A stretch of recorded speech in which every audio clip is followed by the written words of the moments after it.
자, 안녕하세요. 보건행정 담당하고 있는 김희영입니다. 지금부터 2021년 6월 5일 서울시 보건행정 기출문제 총평 들어가겠습니다. 자, 일단 어떠셨어요? 시험 보고 나서 좀 쉽구나 라고 생각 드셨을 겁니다. 그러니까 작년만큼 쉬웠다 라고 보시면 되고요. 물론 조금 다소 낯선 단어가 있긴 있었습니다. 그거는 이따가 문제 풀면서 말씀을 드릴까 합니다. 자, 먼저 1번 보건행정을 공중보건의 목적을 달성하기 위해 행정조직을 통해서 행하는 일련의 과정이라고 정의할 때, 근데 이거 문제는 좀 필요 없는 문장이 들어간 것 같긴 해요. 하여튼 뒤에 가시면 그냥 보건행정의 특징으로 옳지 못한 건 뭐냐 이렇게 취약할 수가 있습니다. 자, 보건행정은 지역사회 주민의 건강 증진에 중점을 둬요. 맞지요? 네, 두 번째, 지역사회 주민의 욕구와 수요를 반영해야 돼요. 네, 이것도 역시 맞는 문장입니다. 자, 지역사회 주민이 주도적으로 업무를 관장해야 된다. 요게 좀 마음에 안 들죠. 왜? 우리 보건행정은 국가 또는 지자체가 주도를 한다라고 표현했고요. 이거를 우리 뭐라고 했냐면 신중앙집권화라고 표현했거든요. 근데 여기는 주민이 주도한다 그랬으니까 이게 마음에 안 들어. 그래서 답은 3번인 거고요. 자, 보건사업의 기획, 집행, 통제를 통해 공중보건의 목적을 달성하기 위한 업무를 수행한다. 이것도 당연히 맞는 말입니다. 그래서 답은 3번인 거고 이거는 그렇게 어려운 건 아닙니다. 자, 두 번째 볼게요. 자, 직무평가 방법으로 옳은 것은, 자, 원래 우리 직위분류제 기억하시나요? 직위분류제. 자, 직위분류제의 수립 절차가 있었습니다. 수립 절차가 맨 처음에 준비 작업했고 직무조사를 합니다. 직무조사하고 조사된 직무를 가지고 직무 분석을 하죠. 그리고 직무 분석을 해서 직을 만드는 겁니다. 그리고 직무 평가를 해요. 직무를 평가해서 급을 만드는 거죠. 그래서 결국 직급 명세서를 만들게 되는 거죠. 직급 명세서를 작성하게 된다. 이게 직위분류제의 수립 절차. 근데 이 중에서 직무평가 방법 안에는 두 가지가 있었습니다. 하나가 질적인 방법이 있었고 또 하나가 양적인 방법이 있었어요. 자, 질적인 방법에는 다시 두 가지가 있었었죠. 하나가 서열법, 그 다음에 분류법. 이게 이제 직무분류법을 얘기하는 거고요. 그 다음에 양적인 방법에는 점수법, 그 다음에 요소비교법이 있었습니다. 요소비교법. 그래서 예전에는 단순하게 직무평가 방법 중에서 질적인 방법으로 해당되는 거 올바르게 짝져진 건 뭐냐 이런 식으로 나왔었거든요. 근데 요번에 문제는 요 분류법을 디테일하게 물어보고 있습니다. 그래서 당연히 답은 분류법이었고, 자, 보시면 보기에 직무의 등급을 매기는 방법, 그리고 간편하고 이용도가 높다는 장점이 있고, 많은 직무 중에 직군을 등급으로 매겨서 비교원 유사 혹은 동질적인 직무를 한 등급으로 평가한다. 이렇게 돼 있고, 지금 현재 정부기관에서 널리 사용되는 경향이 있다라고 한 겁니다. 이게 직위분류법이었고요. 이게 우리 그 밑에 해설 부분에 보시면 우리 책에 있는 거 그대로 거기다 좀 써봤습니다. 그래서 2등급, 3등급, 4등급으로 나눠서 2등급은 고도의 전문적인 업무, 최고 관리 활동을 담당해서 예산을 담당하며 이렇게 써 있는 거고, 2등급 같은 경우는 거기 보시면 뭐 석사학위를 요한다. 뭐 이렇게 표현하고 있고요. 결국 비슷한 직무를 묶어서 거기에 등급을 이제 묶어두는 거죠. 2등급, 3등급, 4등급. 이런 거를 우리 여기 직급 분류법, 직무 분류법이라고 표현하는 겁니다. 그래서 여기 조금 헤맸을까요? 하여튼 요거 그렇게 평상시 만나는 문제는 아니구나. 좀 더 디테일한 문제구나 라고 느끼시면 될 것 같아요. 자, 그 다음에 3번입니다.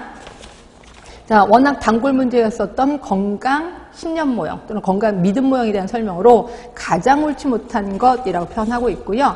사람들은 어떤 질병에 걸린, 우리 건강 신념 모형 잠깐만 한번 좀 볼까요? HBM 모형. 얘는 왼쪽, 가운데, 오른쪽으로 구성이 되어 있다 라고 얘기를 했고, 자, 왼쪽은 지각된 민감성, 그리고 지각된 심각성, 그리고 가운데는 행동의 계기가 있었습니다. 행동의 계기. 그리고 지각된 유익성. 그 다음에 지각된 장애성, 요게 있었었거든요. 그러면 사람들은 어떤 질병에 걸릴 감수성을 생각한다. 그래서 감수성이라는 건 민감성을 얘기하는 거죠. 그래서 이건 맞는 거고, 일종의 심리적인 비용 편익 비교 분석이다라고 했는데, 이게 뭔 소리냐면 유익성하고 장애성 간에 비교를 한단 말이에요. 아, 이런 걸 하면 이런 게 유익인데, 이런 걸 하면 이런 게 좀 장애인데, 요거 갖고 장단점을 따지는 거죠. 그래서 이거는 비용 편익 분석이라고 볼 수 있습니다. 그리고 이거는 지각된 하니까 내가 지각된 거잖아. 그래서 이건 심리적인 거라고 볼 수 있는 거죠. 그래서 심리적인 비용 편익 비교 모형이다라고 한 2번은 맞는 문장이 되는 거죠. 자, 세 번째입니다. 어떤 질병에 걸렸을 때 나타날 수 있는 질병의 심각성을 주관적으로 판단한다. 이거 보세요. 자, 지각된 심각성이잖아. 그러니까 본인이 지각한 거잖아요. 그래서 이거를 주관적으로 판단한다라고 해서 역시 맞는 거고, 결국 답은 4번이에요. 자, 4번을 보시면 올바른 지식의 축적을 통해서 태도의 변화를 가져오고 또 이를 통해서 바람직한 건강 행태가 일어날 수 있다. 제가 맨날 구구단 외우듯이 도중에 툭툭 물어봤던 거 있었었죠. 뭐예요? 지식이 변하면 태도가 변하게 되고, 그리고 태도가 변하면 행위가 변하게 된다라고 해서 제가 지태행 이거 얘기했었을 겁니다. 이거예요. 결국 KAP 모형을 얘기하는 거죠. 지식이 바뀌면 태도가 바뀌고요. 태도가 바뀌면 결국 행위까지 바뀌게 된다라는 모형이에요. 그래서 답은 4번이 되는 거죠. 자, 4번입니다. 우리 합리 모형하고 우리 이거 있었었죠. 최고의 의사결정권자가 되게 합리적인 사람이야. 합리적이라는 말이 뭔지 모르겠다. 과학적 분석 기법을 사용하는 사람. 자, 과학적 분석 기법이 뭔지 모르겠다. 말 그대로 비용 편익 분석, 비용 효과 분석을 할 수 있는 사람이라고 표현했고요. 이걸 합리 모형이라고 합니다. 그래서 이게 약간 이상적인 모형이다라고 표현했고요. 그 다음에 조금 현실적인 게 이제 만족 모형이죠. 자, 만족 모형은 뭐라 그랬어요? 밑에 사람들이 어떤 여러 가지 대안을 갖고 와. 그걸 쭉 훑어보다가 한 3번째, 4번째, 이거 괜찮은데? 이거 하자라고 하는 거죠. 그래서 이 정도 이익이 있으면 우리 선택해도 될 것 같아. 라고 선택하는 걸 우리 만족 모형이라고 얘기를 했고요. 그래서 이거를 제약된 합리성이라고 표현합니다. 제약된 합리성. 그리고 합리 모형은 경제적 합리성이라고 표현했었죠. 그래서 합리 모형과 만족 모형을 차이를 알고 있느냐라는 문제예요. 자, 이 중에 합리 모형에 대한 설명, 가장 옳지 못한 거. 자, 현실적으로 완전한 합리성이란 존재하지 않으며 제한된 또는 제약된 합리성을 추구한다. 이게 뭐예요? 만족 모형을 얘기하는 거죠. 그래서 답은 1번인 거고. 자, 의사결정자는 목표나 가치를 극대화하는 대안을 선택하다. 합리 맞지요? 그다음에 경제적 합리성 역시 합리 맞고요. 각 대안으로부터 나타날 모든 결과가 계산되고 예측이 가능해서 최적의 대안을 선택한다. 그래서 밑에 부하 직원들이 100개의 대안을 가져오면 100개의 대안을 다 일일이 동계산을 한다. 그래서 단돈 1원이라도 이득이 남는 거를 선택한다라고 표현했으니까 4번도 맞는 문장이 되는 거죠. 그래서 답은 1번. 자, 5번 틀리시면 정말 말도 안 되는 겁니다. 이거 틀리면 저한테 아는 척도 하시면 안 됩니다. 우리 앤더슨의 3대 수단 기억하실 겁니다. 그래서 보건행정, 보건법규, 그다음 보건교육. 그래서 그거를 제외한 나머지 예방의료는 답이 되겠구나. 이건 옳지 못한 걸 고르는 거니까 답은 3번. 자, 6번입니다. 우리 조직 안에는 비공식 조직이 있고 공식 조직이 있다고 했습니다. 비공식 조직은 우리 점심밥 먹고 만나는 친한 사람들끼리 모임을 비공식 조직이라고 했고요. 이 중에서 비공식 조직의 특성, 가장 옳은 거를 고르래요. 자, 감정의 원리가 지배한다. 이거 맞지요? 그래서 답은 1번인 거고, 과학적 관리 기법, 능률의 원리, 그 다음에 4번의 공적 목적을 추구한다. 라고 했으니까 2번, 3번, 4번은 모두 공식 조직의 특징이 되는 거죠. 그래서 이것도 역시 쉬운 문제구나 라고 보시면 되고요. 자, 7번입니다. 진료비 지불제도요. 우리 진료비 지불제도의 지불 단위가 가장 크다. 지불 단위라는 건 결국 돈의 액수가 크다는 거예요. 자, 돈의 액수가 큰 게, 가장 큰 게 뭐였었냐면은, 총괄 계약제. 자, 총괄계약제 하면은 뭐 있었어요? 의사의 대표되는 사람, 또 약사의 대표되는 사람하고 그 다음에 공단이 만나는 거죠. 만나서 조합이 만나서 1년치 돈 얼마를 딱 주는 거죠. 엄청 돈의 액수가 클 겁니다. 그 다음으로 큰 게 인두제. 영국의 인두제입니다. 그 다음으로 큰 게 이제 행위별수까지. 아니, 행위별수까지가 아니라 뭐죠? 포괄수까지죠. 포괄수까지고 그 다음에 지불 단위가 가장 작은 게 행위별수까지가 됩니다. 그래서 이 첫 번째 문장만으로도 힌트가 됩니다. 지불 단위가 가장 커. 그럼 당연히 총괄계약제, 총액계약제를 얘기하는 거고요.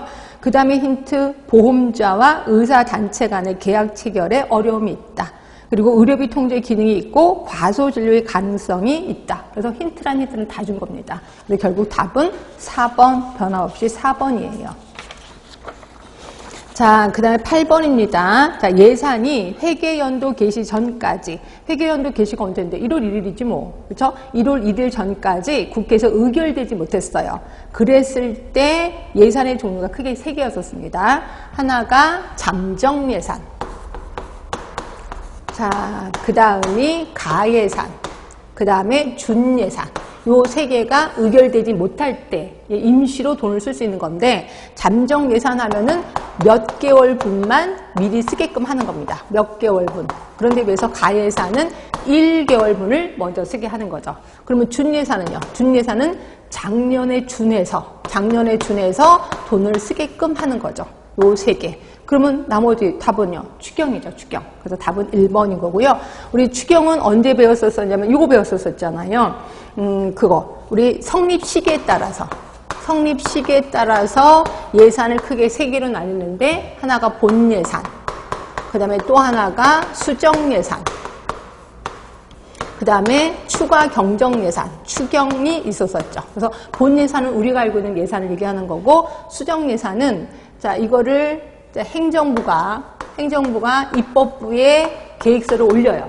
그래서 입법부가 아직 도장을 찍기 전에 수정할 일이 생겼어. 그랬을 때 수정 예산을 올리는 것. 그러니까 결국 입법부에 도장 찍기 전에 수정하는 걸 수정 예산이라고 하는 거고, 추경은 입법부에 도장이 찍혔어. 다 찍었는데도 불구하고 돈 쓸 일이 또 생긴 거야. 이랬을 때 하는 게 우리 추경이다라고 표현했고요.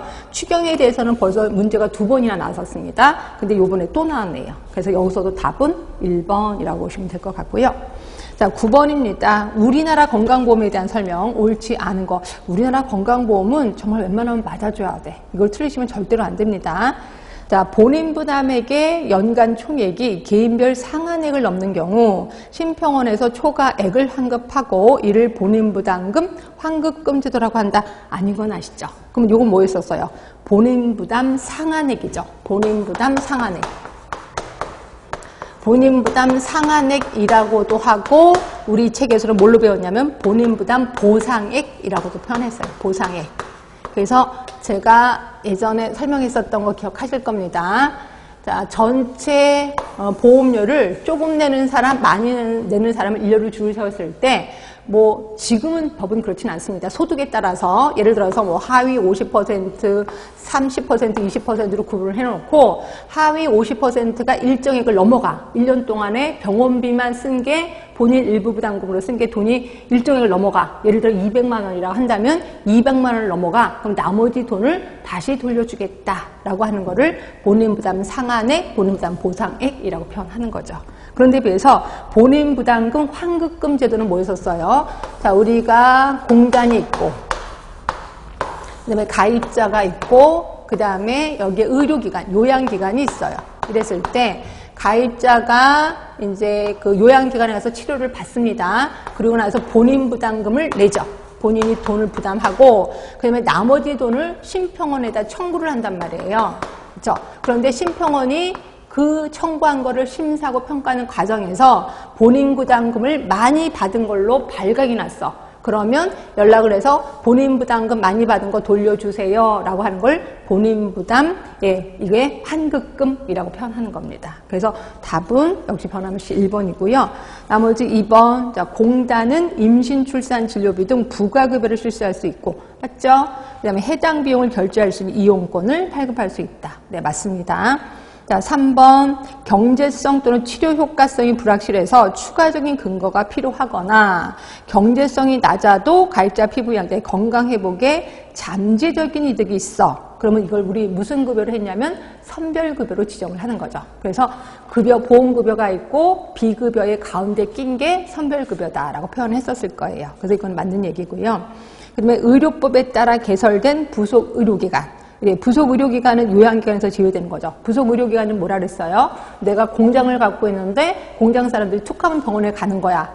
나 뭐 능력도 되는데 병원 안에 의료기관 하나 차려. 이걸 우리 부속의료기관이라고 표현했고, 이 부속의료기관은 요양기관에서 제외된다라고 표현했고요. 혹시 요양기관에서 제외되는 거 또 하나 있었었는데 기억하시나요?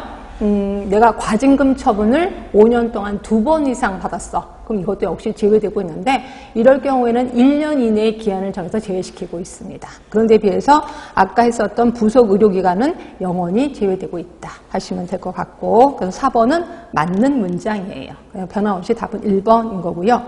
자, 10번입니다. 우리 리더 하면은 특히 요 둘을 비교했었었는데, 변혁적 리더하고 거래적 리더를 비교했었거든요. 그래서 이 중에서 변혁적 리더의 그 구성 요소 4개밖에 없었잖아요. 그래서 해설 부분을 보시면 카리스마, 영감, 그다음에 개별적 배려, 지적 자극. 그래서 여기서는 영감이 없죠. 그 대신 조건적 보상이 있었는데, 조건적 보상은 거래적 리더. 조금 쓰겠습니다. 자, 거래적 리더의 구성 요소 3가지가 있었습니다. 하나가 보상, 예외 관리, 그 다음에 자유 방위였었죠. 요 3개가 거래적 리더의 구성 요소. 이 중에서 조건적 보상이 보상인 거죠. 그래서 답은 3번이에요. 그러니까 3번은 거래적 리더의 특성을 얘기하고 있다. 자, 11번입니다. 요게 여러분들 조금 많이 헷갈렸을 거예요. 자, 요게 뭐냐면, 제가 예전에 그 우량제라는 말을 했고요. 그 다음에 열등제라는 말을 했어요. 그리고 또 하나가 공공제라는 말도 했어요. 자, 공공제라는 거는 또 어떤 특성을 갖고 있냐면, 비배제성, 또 비경합성이라는 특성을 갖고 있다라고 표현했는데, 여기 문제에는 가치제라는 게 나와요. 가치제. 자, 가치제는 메리트 굿이라고 합니다. 메리트 굿. 그래서 요거는 조금 제가 말씀도 안 드렸고 여러분들 좀 접하지 못했던 그 단어인데, 이 가치제가 뭐냐면요, 이게 물건이 좀 가치가 있는 물건인데 많은 사람들, 그러니까 대부분 물건을 팔 때 어디까지 많이 팔면 되냐면 적정 수준이 있어요. 적정 수준을 초과하면 이건 이윤이 되는 겁니다. 그래서 대부분 우량제는 적정 수준을 초과하게끔 돼 있습니다. 사람들이 많이 찾거든요. 그런데 비해서 열등제 같은 경우는 적정 수준을 초과하지 못하는 거예요. 자, 그런데 자, 가치제는 뭐냐면 이것도 역시 적정 수준을 초과하지 못해. 그래서 이 물건을 팔면 사람들이 웬만큼 사다가 그 이상은 잘 안 사요. 그러다 보니까 일반 기업에서는 이거 이득이 안 되는데 라고 해서 이 서비스를 제공 안 하는 경우가 많아요. 그런 건데 꼭 반드시 필요해. 이럴 때 국가가 나서는 겁니다. 국가가 나서서 이 물건은 되게 가치가 있는 물건이고, 근데 이거를 민간 기업에 맡기면 이게 돈이 안 되는 거니까 국가가 이걸 대신 제공해 주는 거죠. 이거를 우리는 가치제라고 표현하는 거고, 대부분 이거는 공공 서비스, 그러니까 의료 서비스가 여기 들어가요. 공공 의료 서비스, 공공 보건교, 의료기관, 공공 의료기관, 공공 교육기관. 이런 것들이 여기에 포함이 되는 거죠. 그래서 이거 가치제인데, 근데 이거를 모르더라도 주어진 보기 중에서 답 쓸만한 게 없거든요. 한번 보긴 할게요. 자, 보건의료의 사회경제 특성으로 가장 올바른 거, 국가는 모든 국민들에게 지불 용의와 능력에 관계없이 기본적인 보건의료를 제공함으로써 국민들의 건강권을 보장해야 된다. 마치 읽다 보면 공공재라는 생각이 들으셔야 돼. 근데 공공재가 보기에 없어요. 그렇다고 해서 정보의 비대칭성, 외부 효과, 공급의 독점성, 이런 것들은 답이 될 만한 게 없거든요. 그래서 답은 가치제. 그래서 요 문제를 통해서 가치제라는 걸 다시 한번 반복해서 암기를 좀 하셔야 될 것 같다라는 생각이 좀 듭니다. 자, 그리고요, 12번. 자, 관리 과정을 기획, 조직, 지휘, 통제로 분류했을 때 결국 요 뜻을 알고 있느냐, 기획이 뭐냐, 조직이 뭐냐, 그 뜻을 알고 있느냐라는 문제입니다. 목표를 설정하고 이를 달성하기 위한 과정을 설정한대요. 여기만으로도 힌트가 되지 않아요? 목표 설정하고 이거를 달성하기 위해서 뭐를 해요? 기획을 하잖아요. 그 기획을 얘기하는구나. 관련 자료를 수집, 분석해서 문제점을 파악하고 그 다음에 실현 가능성, 형평성, 효과성을 고려해서 대안을 결정하고 그리고 경제적 합리성, 정치적 합리성을 고려해서 최종 대안을 선택한다. 이게 기획이겠죠. 그래서 답은 1번이 되는 거고 이런 것들은 어렵진 않습니다. 자, 13번 우리나라 사회보장제도에서 사회보험에 해당되는 거 이거는 제가 맨날 수업 시간에 그렸던 거 기억하실려나 모르겠습니다. 자, 수업 시간에 그렸던 거 우리나라 사회보장제도는 그러면서 사회보장제도가 나올 겁니다.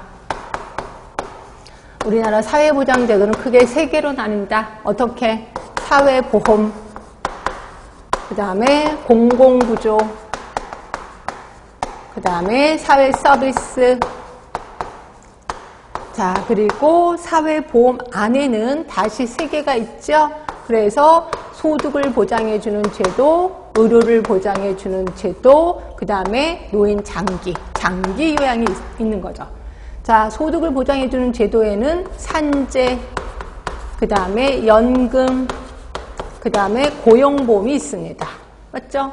그리고 의료를 보장해주는 제도에 산재가 또 들어갑니다. 그리고 건강보험이 들어가는 거죠. 그리고 장기 요양에는 노인 장기 요양보험을 얘기하는 거고요. 여기서 사회보험에 해당되는 거는 당연히 연금이 여기 들어가는 거죠. 그리고 그것도 아시죠? 우리나라 5대 사회보험. 하나, 둘, 셋, 넷, 5개. 그래서 우리 5대 사회보험이다 라고 하는 거고요. 그래서 답은 2번. 이런 거 틀리시면 절대 안 됩니다. 그 다음에 14번이요. 최근 다문화 가족의 이혼이 증가됨으로써 이거에 대처하기 위해서 한시적으로 다문화 가족 정책위원회를 운영했대요. 자, 한시적인 겁니다. 혹시 그거 기억하시나요? 조직의 혁신이요. 조직의 혁신 방법에는 크게 4가지 방법이 있었습니다. 4가지가 뭐 있었냐면 구조적 접근, 그리고 인간적 접근, 그 다음에 기술적 접근, 그 다음에 과업적인 접근. 그래서 크게 4가지 방법이 있는데 자, 인간적인 접근 방법은 인간 행태를 바꾸는 거죠. 그래서 이게 이제 OD가 있었고 구조적 접근하면은 조직의 구조를 바꾸는 거예요. 그래서 이게 이제 에드호크러시 이런 것들이 있었고 에드호크러시 안에는 뭐 팀 접근 방법도 있었고, 그죠? 그리고 프로젝트 팀, 태스크 폴스 이런 것들이 있었습니다. 그래서 한시적으로 조직을 만드는 거죠. 요거를 얘기하는 거고, 결국 여기서는 한시적으로 위원회를 운영했다는 거 보니까 요거를 얘기하는 것 같아요. 구조적 접근 방법. 그래서 임시 특별 조직이라고 부르는 거고, 그럼 이 조직에 대한 장점에 해당하지 않는 건 뭐냐 이거죠. 자, 인구 구성의 탄력성을 보인다. 예, 맞습니다. 목적 달성을 위해서 자원을 집중할 수 있는 것 당연한 거고요. 환경 변화에 적응하려고 이런 조직을 만든 거죠. 그래서 만든 거고, 최고 관리자가 지속적으로 장기기에 집중할 수 있다. 이게 틀린 거네. 지속적인 게 아니라 일시적인 거죠. 그리고 장기 기획이 아니라 단기 기획에 집중할 수가 있다라고 보시면 돼요. 답은 4번. 자, 15번입니다. 이것도 너무 쉽네. 굴리게 POSD, CORB, 포스트 콜브입니다. P가 기획, 그리고 O가 조직, S 인사, D가 지휘, 그 다음에 CO가 조정, R이 예산, B가 예산, R이 보고. 그렇죠? 그러면 여기서 빠지는 거는 통제가 빠졌네. 그래서 답은 3번이 되는 겁니다. 자, 16번입니다. 자, 지역보건법에 따라 제시된 보건소의 기능. 제가 그랬죠? 보건소의 기능 되게 중요하다고. 그리고 여러분들 또 나중에 보건소에 근무하실 거니까 보건소의 기능은 정말 나오면 틀리면 안 된다라고 주장도 했을 겁니다. 자, 난임, 이게 제일 마지막에 들어간 문장이었고 당연히 보건소 기능입니다. 감염병 예방 및 관리 당연한 거고요. 그리고 이제는 보건소에 있는 사람들 보고 기획도 하게 한다라고 표현했잖아요. 그래서 3번째 지역보건의료정책의 기획, 조사, 연구, 평가 다 맞습니다. 자, 4번 이거 어디서 많이 봤는데? 보건의료 수요의 측정 이거 어디서 봤어요? 혹시 기억나시나요? 지역보건의료계획서. 자, 지역보건의료계획서 하의 상달식의 지역보건의료계획서 있는데 요거는 뭐 했었어요? 시, 군, 구가 짠 계획서가 있고 시도가 짠 계획서가 있다. 그리고 공통의 내용도 있다라고 표현했잖아요. 공통의 내용의 첫 번째가 보건의료 수요 측정이었거든요. 결국 이거는 지역보건의료계획서 내용을 얘기하는구나. 답은 4번이에요. 이거 틀리시면 절대로 안 됩니다. 자, 17번 이거 우리 수업 시간 때도 계속 약간 제가 계속해서 질문하고 여러분 대답하고 했었던 거 기억나시나요? 우리 보건의학의 수립상의 제약 요인을 크게 3가지로 봤죠. 크게 4가지로 봤나? 자, 하나가 수립상의 제약 요인. 그 다음에 또 하나가 집행상의 제약 요인. 그 다음에 또 하나가, 그거죠. 그러니까 그 행정적인 제약 요인. 그리고 이걸 다 합한 게 일반적인 제약 요인. 그래서 대부분 수립상이나 집행상은 다 구분하기가 쉬웠다. 그런데 행정상은 조금 헷갈린다라고 표현했고요. 이걸 합한 건 일반적인 거니까 이거는 시험 문제 잘 안 나오는데 대부분 요 3개를 구분하는 문제가 나온다라고 표현했고요. 요번에 문제는 수립상의 제약 요인이에요. 그래서 이거 좀 쉬웠을 겁니다.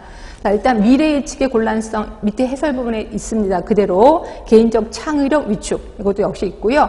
기획의 경직상의 경향이 집행상의 제약 요인이 되는 거죠. 그래서 답은 3번인 거고 자료 정보의 부족, 부정확성도 역시 수립상의 제약 요인에 있습니다. 그래서 답은 3번. 자, 18번 의료비의 상승 원인. 자, 의료비의 상승 원인은 크게 3가지로 나뉘죠. 어떻게 나눠요? 크게 수요 증가. 그 다음에 생산 비용의 증가. 생산 비용의 증가고 마지막이 의학기술의 발전.